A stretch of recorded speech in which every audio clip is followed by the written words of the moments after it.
সরকার ইচ্ছা করলেই দ্রুততার সাথে পুলিশ রিপোর্ট দাখিল করে, চার্জশিট দাখিল করে এই রামিসা হত্যাকাণ্ডটাকে অগ্রাধিকার ভিত্তিতে, যেহেতু মানুষের মধ্যে এটা নাড়া দিয়েছে, মিডিয়ায় প্রচারিত, মানুষের একটা রিয়াকশন আছে, মানুষ মনে করে এই ধরনের হত্যাকাণ্ডের বিচার যদি দ্রুততার সাথে না হয়, এই ধরনের হত্যাকাণ্ডের বিচার যদি বিলম্বিত হয়, এই ধরনের হত্যাকাণ্ডের বিচার যদি কোনোভাবেই যদি বিলম্বিত হয়, সেটি কিন্তু সমাজে একটা ভালো বার্তা যায় না।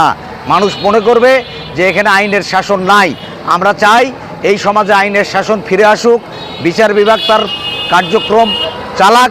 এই যে ধর্ষণ যেভাবে বেড়ে গিয়েছে, এই ধর্ষণের লাগাম টেনে ধরা উচিত। আমরা এই যে তনুভাই বলছিলেন যে অসভ্য জাতিতে পরিণত হয়েছি আমরা, আমাদের যে সন্তান, শিশু সন্তান, আমাদের এই যে নিরাপত্তার অভাব, আমরা চাই রাষ্ট্র যেন কোনো প্রকার তালবাহানা চলবে না। স্বরাষ্ট্রমন্ত্রী যেভাবে বলছেন 64 ধারার জবানবন্দি এবং আইনের যে মারপ্যাচ দেখাচ্ছেন, আমরা এসব দেখতে চাই না। আমরা আমাদের সন্তানের নিরাপত্তা চাই, জীবনের বেঁচে থাকার অধিকার চাই। এভাবে শিশু, একদম ফুলের মতো নিষ্পাপ একটি শিশু যার জীবনে শুরু হয়নি, তাকে ধর্ষণ করা হয়েছে, তার উপর হত্যা করা হয়েছে। তার একটা আসামি যেখানে জবানবন্দি দিয়েছে যে সে হত্যা করেছে, সে ধর্ষণ করেছে, তাকে কিসের জামাই আদর করা? তাকে 3 দিনের মধ্যে, এই ঈদের আগেই তার ফাঁসি কার্যকর করতে চাই। এবং আমরা দেখতে চাই সেটা বাংলাদেশের জনগণ প্রত্যেকটা জেলায় এটা দেখতে চায় যে মানে তার যেন মৃত্যুদণ্ড কার্যকর হয়েছে। আমরা মনে করি একটি সুনির্দিষ্ট আইন প্রণয়ন করা, এই আইনটি নাই জন্যই রমিসার বাবা হতাশা ভরে বলেছে যে আমি বিচার চাই না। আমরা বিচার চাই। আসিয়ার যেমন খুব দ্রুত রিপোর্ট দেওয়া হয়েছে এবং আসিয়া হত্যাকাণ্ড এবং ধর্ষণের বিচার হয়েছে, কিন্তু এই বিচার প্রক্রিয়ার শেষে এখন পর্যন্ত এই আসামি সাজা ভোগ করে নাই। এই সাজা ভোগ থেকে দৃশ্যমান করতে হবে। যে শিশুরা এই ধর্ষণের শিকার হচ্ছে, আমরা সেইভাবে মানে এই ধর্ষকদের হচ্ছে শাস্তি যে নিশ্চিত করা দরকার, সেইটা আমরা হচ্ছে লক্ষ্য করতে পারছি না।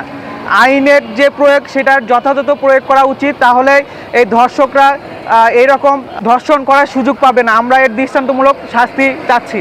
আজকের এই বন্ধু সভা প্রথম আলো যে মানববন্ধনের আয়োজন করেছেন, আমি তাকে ধন্যবাদ জানাই। আমরা যারা গাইবান্ধাবাসী আছি এবং বিভিন্ন দেশে যারা জেলায় আছেন, সবাই মিলে যদি এই প্রতিবাদ না করি, তাহলে সংখ্যা বাড়তেই থাকবে।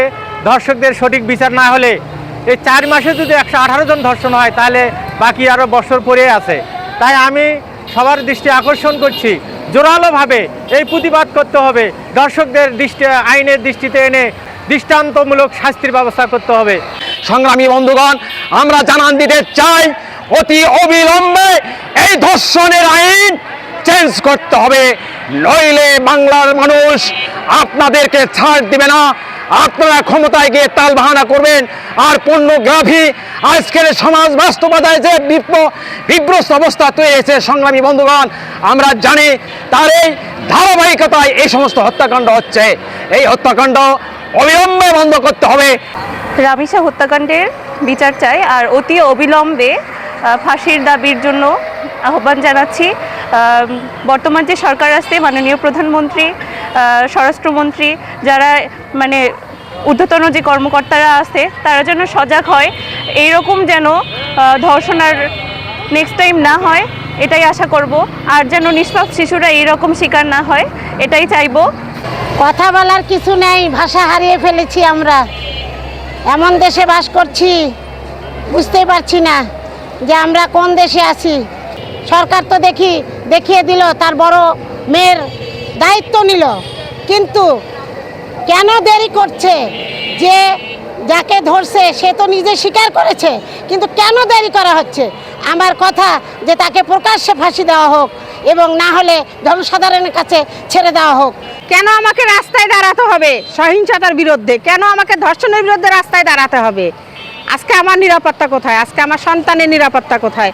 অনেকে বলে নারীরা নাকি নারীদের জন্যই হয়রানি, যৌন হয়রানির শিকার হয়, ধর্ষণের শিকার হয়। কেন? ওই 5 বছরের শিশু কি বোঝে?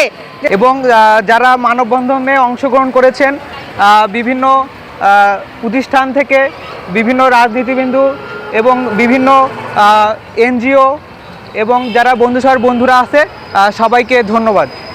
আজকের কর্মসূচি এখানেই সমাপ্ত ঘোষণা করা হলো।